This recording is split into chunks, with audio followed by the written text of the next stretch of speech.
Hello everyone, welcome to Screen Scream. I'm Viola. As I mentioned last week that I've seen a lot of great Japanese movies recently, so today I'm going to talk about Japan's cross-country collaboration movies and what happened to Disney. In newly released session, we're going to talk about two movies that involved cooperation with Japan, and in Top 007, we're going to talk about some Disney movies that might go wrong. And I think you know which movies I'm talking about. So let's start with the first new movie we're going to talk about today. Grand Maison Paris.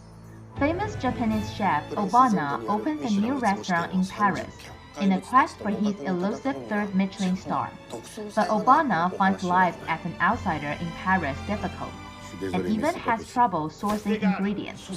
His ambition causes tension with his team, including pâtissier Ren and sous chef Rinko. When his menu for a gala proves a disaster, Obana promises his former mentor that if he doesn't get 3 stars, he will leave Paris.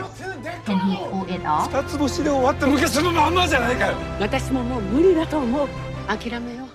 The first new movie we're going to talk about today is a Japanese movie, but as the name and the introduction suggest, that this movie is mainly shot in Paris. So it definitely includes the cooperation between Japanese and Parisians. I watched this movie at a screening and I liked it very much. Right after I finished watching the movie, I went back to see the TV series, only the first episode though. And I also took my mom to watch it this morning because she has seen the complete TV series before, so I think it's very suitable for her to watch the movie version. The original TV series, of course, is shot in Japan, although the first episode was probably in Paris. The rest of the series was shot in Japan. But this time, the movie version, they went to Paris to shoot most of the scenes. So the crew has to demonstrate the Parisian styles, even in different shooting environment. So the actors and actresses all said that they really think it's impossible to do it. And because it was shot in Paris, the French lines are almost the same amount as Japanese lines. It's really difficult for the actors. It's really a big challenge for them. In order to perform well, they even received high-level French training. So whenever they finish shooting every day, they probably already sweated a lot. Something interesting is that because the TV series was released before COVID, even though they decided to make a movie version right after the launch, they had to postpone because of COVID. So now it has been a while, a few years, that this IP hasn't been seen by the audience. So the protagonist thinks that Obana should be someone who doesn't like to be the same over the years. So he tried to dye his hair gold. What's interesting is that it happens to be the exact same hairstyle as the cuisine supervisor of this movie, which is the first Michelin 3-star Japanese chef in Paris. What a coincidence, right? If you like Japanese movies or you like French cuisine, I highly recommend you to watch Grand Maison Paris. Now let's move on to the second new movie we're going to talk about today. Tokyo Cowboy. This charming dramedy centers on a Japanese corporate turnaround artist, Hideki. Confident that he has the secret sauce to recharge any stagnant brain, he's got a slick pitch deck, and he's engaged to the corporate vice president he reports to. His company is about to liquidate a money-hemorrhaging cattle ranch in Montana when he parachutes in for a quick fix. His Japanese beef consultant goes hilariously native, and Hideki, a smart guy, immediately sees that his idea for a quick fix was mistaken.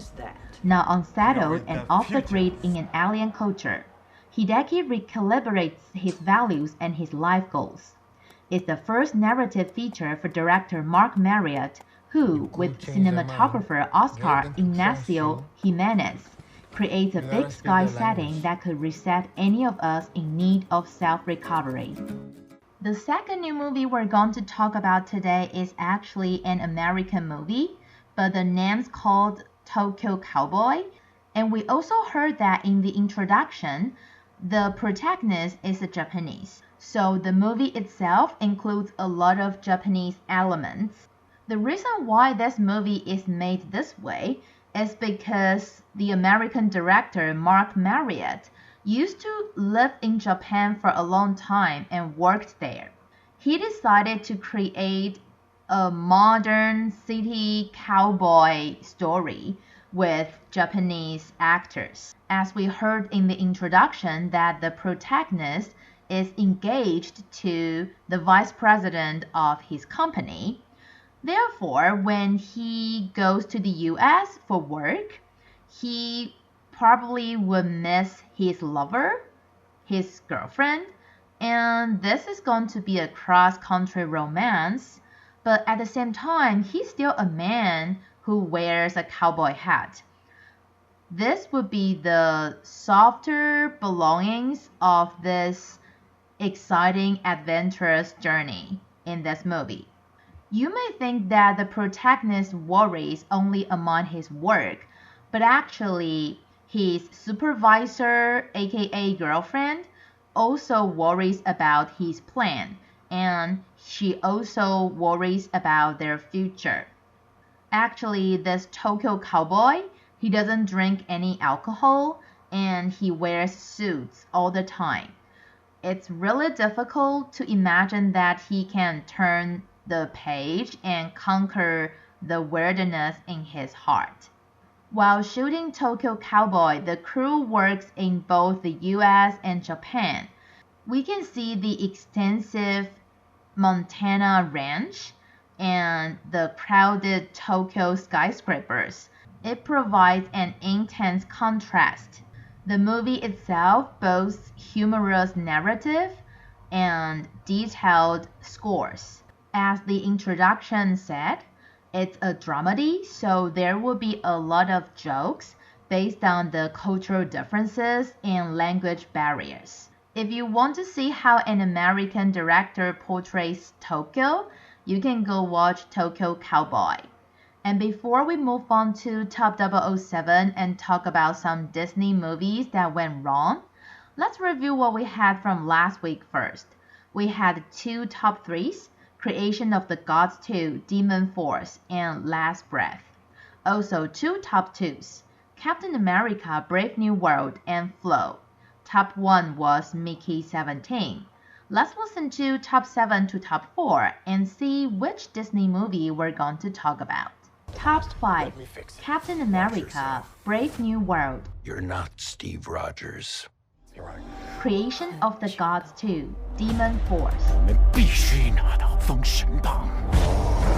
Top 4, Black Bag. Black bag.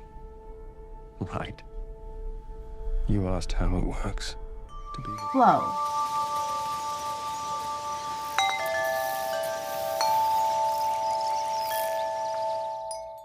Alright, apparently there's only one Disney movie in this session, Captain America Brave New World. Because I stopped the show for a while, I wasn't here to introduce Captain America Brave New World to you when it was released. Although, as a Marvel lover, I definitely went to watch it the very first day it was released. But I wouldn't say I don't like it. I just feel a little bit bored. So I didn't even write a review on it. But today I'm going to tell you why I think it's boring. I think as long as you've seen the trailer, you will know that the antagonist for Captain America Brave New World is the Red Hawk, which is starred by Harrison Ford because the previous actor passed away. But this character didn't appear later in the movie. So you may say, alright, so what's the point of having this villain?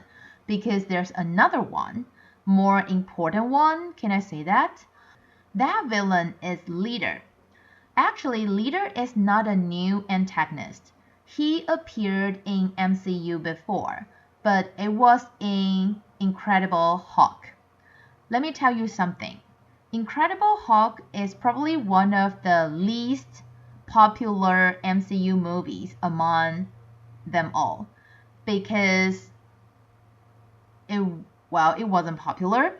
And now that we have Disney Plus, Incredible Hulk is not even on it. So it's the only MCU movie that I've never seen. But of course, I know the character. I know who Leader is. But how are you going to let people who are not that into Marvel knows this character that much? I think this is one of the reasons why Captain America Brave New World is so boring. Anyway, let's move on to top 3 to top 1. Top 3. Disney's Snow White. Waiting on a wish, holding out for someday, hoping somehow, someway. Top 2. With a Nova regular job, Kids. but I've got this condition where I don't feel pain. Hey, there we go. Oh my god, you're a superhero. Top 1. Mickey 17. Nothing was working out, and I wanted to get off of Earth. You're applying to be an expendable? Yeah. You read through the whole application. I'm pretty sure you already knew. We're going to talk about Disney's Snow White. But because I haven't seen it myself, I'm not going to criticize it like everyone else. I'm just going to tell you some parts, some reasons why people are criticizing it. First of all, it's CGI'd the 7 dwarfs instead of inviting actors with dwarfism to play the characters. The thing is, people actually separate into 2 parties on this matter.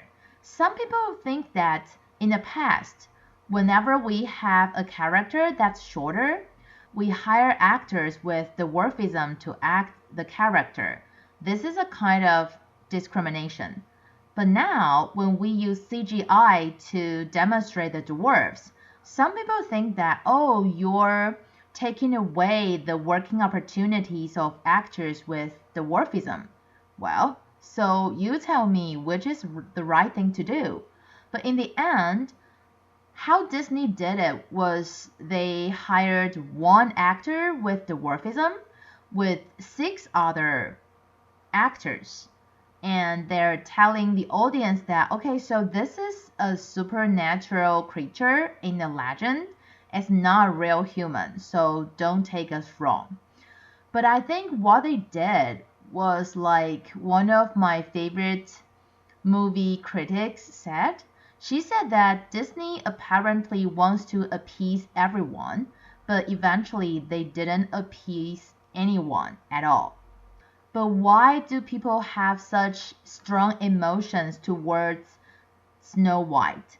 Because Snow White is a very important character to Disney. And not only is Disney's very first princess, but also Disney's treasure. It's the longest living IP.